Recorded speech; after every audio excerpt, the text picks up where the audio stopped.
And two little girls had been hit. They'd come to the police department and were on their way to St. Joe's.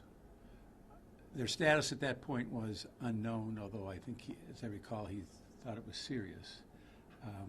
But I didn't realize how serious it was till sometime later when I learned that Tanaya had passed away.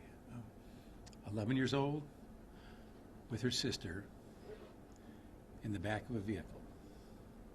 Well-traveled street, just going home. 9 o'clock on a Saturday night. Reports are they had dinner before this, and they were just going home. And her life ended. And I have to say that yesterday I got a call from a reporter. Jeff was contacted by a reporter. And I was at some family things. I said, I'll say something Monday morning. And part of the reason I didn't want to talk about it yesterday was I didn't know what to say. I didn't know what to say about a young girl who was doing nothing wrong and just wanted to be a little girl. And for whatever reason, an individual decided that he would end her life or would take actions that ended her life. And the reason I didn't know what to say is I simply don't understand it. I simply do not understand how an individual could fire a gun into a vehicle next to his own or her own and kill a little girl and seriously injure her sister. I don't know what the reasons are, and I would speculate, and I don't want to add to the speculation as to what was going on. But the fact is, I cannot, for the life of me, think of a reason why an individual would take those actions. And I think that that's something our community has to ask itself. Who are we as a community when an individual decides that they're just going to fire a gun into a vehicle next to them? Who are we? What made this happen? I'm going to let the police talk about the details of the investigation, but I have been encouraged in my conversations with the police department that they feel that they've got some solid information here. But again, I'm going to allow them to handle that. But I get these calls. I get the text messages, and as a dad, it breaks my heart. As a mayor, it makes me angry. As a human being, it makes me incredibly frustrated that we, as a society, are seeing this happen. And we had a period, a 4-year period, from roughly 2016 or up through 2018, where we saw the homicides drop every year. We saw the shootings drop every year.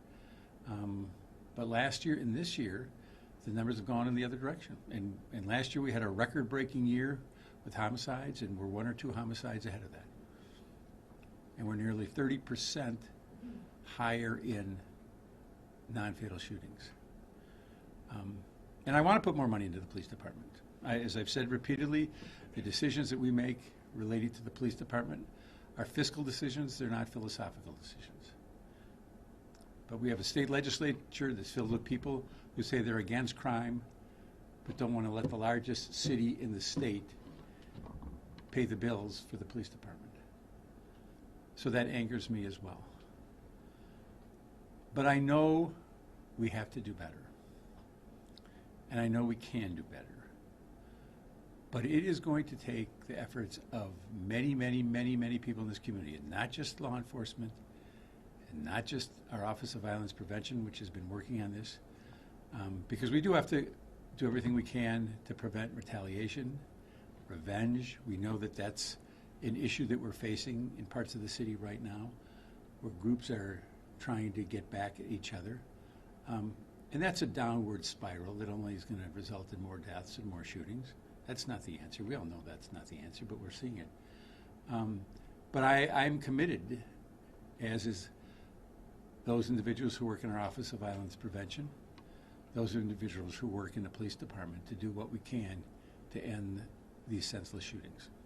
With that, I'm answer any questions you have. Could you elaborate a little bit more on what the police department has told you? No, because I don't want to get it wrong, and I'm not trying to hide anything, but I think they're in a much better position. But again, I have been encouraged that, and I'm hopeful that we'll be able to identify and apprehend the assailant in this situation. This is the third deadly drive-by shooting in the Milwaukee area in the last week. Same thing. Mm-hmm. Cars pull up. There was 72nd and Mill, Sherman and Burleigh, Miller Parkway. How do you stop this kind of crime? Well, obviously we know it's not going to be having police cars at every single intersection, because that's not going to do it. We have our Office of Violence Prevention, but we know that that alone can't do it. At its core, this is very much a personal issue. It's who is the person who made the decision to fire that gun? Who's the person who gave that individual that gun? And I don't think that we can shy away from that part of the conversation either, because we know for a fact that many of these individuals legally are not able to possess guns. But we also know that they're getting guns. So someone, for whatever reason, is making a decision. They're going to make some money by allowing an individual who legally cannot possess a gun to have a gun. And that's got to be part of this conversation as well, that there's access to guns that we see, and we see people selling guns out of the trunks of their cars. We see them selling them in unregulated fashion with no background checks. But people are afraid to talk about that. But I'd rather talk about that than talk about another senseless shooting, that's for sure. So how do you change the messaging and get people to talk? I feel like there are a lot of things at the community level that are starting to happen. Task forces, groups not operating in silos anymore. Everybody's kind of at the table, but that's long term. So what do you do short term? I think short term, again, so much of this is interaction. I just met with 3 individuals from our community, 3 men in their 60s, a retired principal, a retired firefighter, a gentleman retired from A.L. Smith, who want to get into the schools and work with the young people in the schools to work with them and give them that guidance. And clearly we need more of that. Clearly we need more than that. That we have to have men step forward. Women obviously are the primary caregivers in most situations, but we have to have men invested in the lives of these young men, because most of the people committing these crimes are young men, but not all of it. We're seeing an increase in violence among young women as well. So again, I am angry, but I am frustrated, because if I knew the answer, I would do it instantaneously. I'd flip that switch and say, we got this, but we clearly don't. We clearly don't. Is it unsafe to drive in Milwaukee? No, no, and I don't want this to be, let's terrify everybody, because that doesn't accomplish anything either. Do I think that there's parts of the city, parts of the night in particular, where you have to be careful? Of course I do. Of course I do. But I think that's true everywhere. Again, and you've alluded to this, we've seen a rise, a pretty dramatic rise in car thefts and reckless driving outside not only the city, but sometimes outside of metropolitan areas. And so that's why I use the phrase a societal issue. This is a societal issue. But again, it is a very, very serious problem. To that end of the public and the feeling of safety by the public, you said you've heard that police might have some good information. We've heard no arrests and seeking unknown suspects, which obviously leaves a lot of questions in the public. Does the police department need to be more transparent about where they're at, even if that just is, we do have good information and not just unknown suspects, no arrests? Again, this is all happening in real time, and I think that we have to be mindful of that. And I'm not going to do anything that I think could in any way jeopardize not only their investigation, but their attempts to apprehend an individual. So I would simply ask for patience. This event occurred essentially 2 days ago, and I have confidence in the police on this matter, and I don't want to do anything that's going to disrupt that. Have you spoken with the little girl's family? I have not yet, but I will. And you mentioned how heavily trafficked Sherman Boulevard Yep. is. I know it very, very well. So, I mean, should any of us, should the average person be concerned that these shootings could happen at any time, any place? I think that everybody has to be mindful that whether it's traffic, whether it's pedestrians. I mean, I can tell you when I go for walks, I'm careful to make sure that people are abiding by stoplights. I think that's all part of it. I think all that's part of living in a community. And again, I think that would be true whether you're in the neighborhood I live or whether you were in Mequon or Brookfield. Mayor We can Barrett, do one more question. Bruce Harrison, TMJ4. What kind of conversations, well, it appears that you may be leaving this office shortly. What kind of conversations would you have with your successor about this problem? And do you anticipate new ideas that could maybe offer some solutions that people seem so desperate to want right now? Well, I think anybody who comes into this job, anybody who comes in this office is going to learn very, very quickly that public safety is a major issue in this city.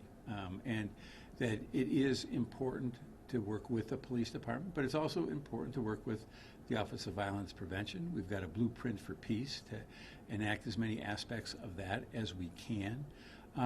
But to work with the churches. And one of the things that we've really, really tried to do is reach out to the faith community. Because the fact of the matter is that faith leaders in this community can reach a whole lot of people that we cannot reach. Now, that doesn't necessarily mean they're going to reach the people who are committing these crimes, but we may reach, or they may reach, their mother or their grandmother, because, again, the reality is, if you're out till 3 or 4 in the morning, the chances of you being at a church service at 9 or 10 o'clock on a Sunday morning are close to zero. But there are going to be people who love those individuals, who don't want to see them killed, who know that they're practicing life habits that put themselves and others in danger. And so it's to rely on them as well. But it's a very challenging issue. Thank you. Thank you. Thank you very much. Thanks, Mayor.